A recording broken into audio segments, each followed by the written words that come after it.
রাজধানী ঢাকাসহ দেশের ৮ বিভাগের বিভিন্ন এলাকায় বৃষ্টি ও বজ্রবৃষ্টির পূর্বাভাস দিয়েছে আবহাওয়া অধিদপ্তর। কোথাও কোথাও হতে পারে মাঝারি থেকে ভারী বর্ষণ।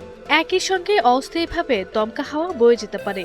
তবে সারা দেশে দিন ও রাতের তাপমাত্রা সামান্য বাড়তে পারে।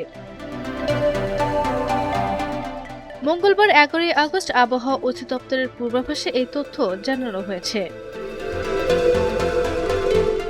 পূর্বাভাস অনুযায়ী আজ সন্ধ্যা ৬টা পর্যন্ত ময়মনসিংহ, খুলনা, বরিশাল, চট্টগ্রাম ও সিলেট বিভাগের অনেক জায়গায় এবং রংপুর, রাজশাহী ও ঢাকা বিভাগের কিছু এলাকায় অস্থায়ীভাবে দমকা হাওয়া সহ হালকা থেকে মাঝারি ধরনের বৃষ্টি বা বজ্রবৃষ্টি হতে পারে। কোথাও কোথাও হতে পারে মাঝারি ধরনের ভারী বর্ষণও। এদিকে সন্ধ্যা ৬টা থেকে পরবর্তী ২৪ ঘন্টায় খুলনা, বরিশাল, চট্টগ্রাম ও সিলেট বিভাগের অনেক জায়গায় এবং বাকি ৪ বিভাগের কিছু কিছু এলাকায় বৃষ্টি ও বজ্রবৃষ্টির সম্ভাবনা রয়েছে। কোথাও কোথাও হতে পারে মাঝারি ধরনের ভারী বর্ষণও।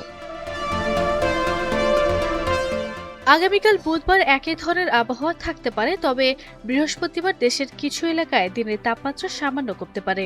আবহাওয়া অধিদপ্তর বলেছে শুক্রবারও বরিশাল, চট্টগ্রাম ও সিলেট বিভাগের অনেক জায়গায় এবং অন্যান্য বিভাগের কিছু এলাকায় বৃষ্টি ও বজ্রবৃষ্টি অব্যাহত থাকতে পারে। এদিকে উত্তর পশ্চিম বঙ্গোপসাগর ও তৎসংলগ্ন এলাকায় আগামী ৪৮ ঘন্টার মধ্যে একটি লঘুচাপ সৃষ্টি হতে পারে। মৌসুমী বায়ু বাংলাদেশের ওপর মোটামুটি সক্রিয় রয়েছে এবং উত্তর বঙ্গোপসাগরে রয়েছে মাঝারি অবস্থায়। ফলে আগামী কয়েকদিন দেশের বিভিন্ন অঞ্চলে বৃষ্টি ও বজ্রবৃষ্টির প্রবণতা অব্যাহত থাকতে পারে বলে জানা গেছে। আরব ইসলাম হিমু, এনটিভি অনলাইন।